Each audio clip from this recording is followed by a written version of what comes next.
হিস্ট্ৰি এটা বুৰঞ্জিত নিলিখিলেও আমি মনত ৰাখিব পাৰিম যে আমাৰ চৰত হেলিপেড বনোৱা হৈছিল, হেলিকপ্টাৰ আহিছিল।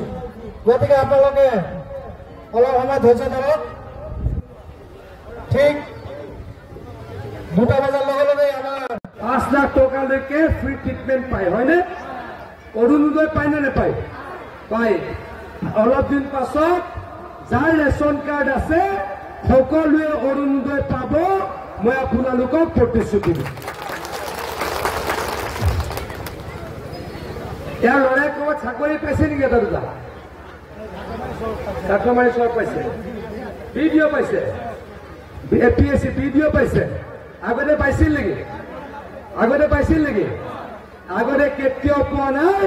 কংগ্ৰেছে APSC চাকৰিৰ দিনত 50 লাখ টকা 70 লাখ টকা ঘুষ দিলেহে চাকৰি দিছিল। এতিয়া ঘুষ দিব পৰা ল'ৰা হয় নেকি? যিটো ল'ৰাই BDO পাইছে কি ঘুষ দিব পৰা ল'ৰা হয় নেকি? হা হয় নেকি? চিন্তা কৰক। চাকৰি মানে 3rd গ্ৰেড 4th গ্ৰেড নহয়। আমাৰ চহৰৰ ল'ৰাই BDO চাকৰি পাইছে। আগতে কোনে ভাবিব পাৰে? আগতে কোনে ভাবিব পাৰে? আগতে ভাবিবও নোৱাৰে। কাৰণ আগতে কাৰ চৰকাৰ আছিল? কংগ্ৰেছৰ চৰকাৰ আছিল। আৰু আপোনালোকে অৱশ্যে বেছিকে AIDFক ভোট দিছিল, হয়নে? এবাৰতো AIDFকে দিয়ে ভোট। এবাৰ নিদিয়েতো? এবাৰ দিব নেকি? আগতে কোনোবা মন্ত্ৰী এনেকে আহিছে নেকি ইয়ালে? হা অহা নাই? আজি প্ৰথম। চেণ্টাৰটো ক'ত আছে? চেণ্টাৰটোত ভোট কিমান আছে? চেণ্টাৰত এবাৰ ভোট কিমান পাব? হ'বতো গন্তি কিন্তু লগাম মই এনেই সোধা নাই, মই এনেই সোধা নাই। পাছত ভোট ওলালেতো গমেই পাই যাম, হয়নে নহয়? কওক।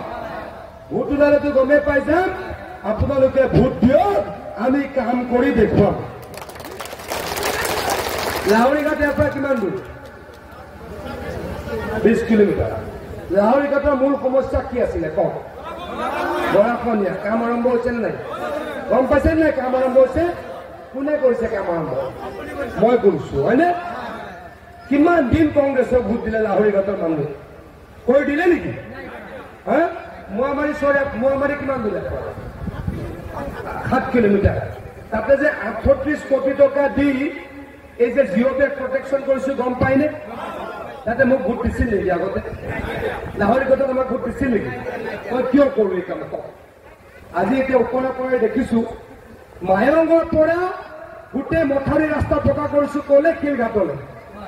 কংগ্ৰেছে কৰিছিল নেকি কওক? এতিয়া আমি যে গ'লো 3rd মিটিংখন ক'ত গ'লো? আমি যে মই লক্ষ্মণত যে গ'লো বৰখুলিলৈ গ'লো। বৰখুলি মানুহে কৈছে আপুনি বনাই দিয়া ৰাস্তাৰ কাৰণে এতিয়া আমি খিনকে যাব পাৰো, আগতে আমি ৰাস্তাত গাড়ী চলাব নোৱাৰো। এইটো কোনে বনালে? মথাউৰিটো কোনে বনালে? হা হিমন্ত বিশ্ব শৰ্মা ডাঙৰীয়াই আশীৰ্বাদ দিয়াৰ কাৰণে মই বনাব পাৰিছো। কিয় বনালো কওকচোন? কিয় বনালো? মোকতো ভোট নিদিয়ে, বিজেপিকতো ভোট নিদিয়ে, ডিঙৰ ৰাইজে নিদিয়ে, লাহৰীঘাটৰ ৰাইজে নিদিয়ে, ৰূপহী ৰাইজে নিদিয়ে, লাহৰীঘাটৰ ৰাইজে নিদিয়ে, চামগুৰি ৰাইজে নিদিয়ে। এই গোটেই ৰাস্তাটো লাভ কাৰ বেছি হ'ল কওক? সংখ্যালঘু মানুহৰ হয়নে? কিয় বনালো? যে মই এই অঞ্চলটোৰ এগৰাকী বাসিন্দা, হয়নে? মোৰ ঘৰ ক'ত? আহতগুৰিত, হয়নে? চিধা চিধি গ'লেতো আহতগুৰিত 30-40, ওপৰৰ পৰা গ'লেতো 20 কিলোমিটাৰ, হয় নে দাদা? ওপৰে গ'লে 20 কিলোমিটাৰ। গতিকে মই এই অঞ্চলৰ মানুহ, এই অঞ্চলৰ কাৰণে কাম কৰিমেই।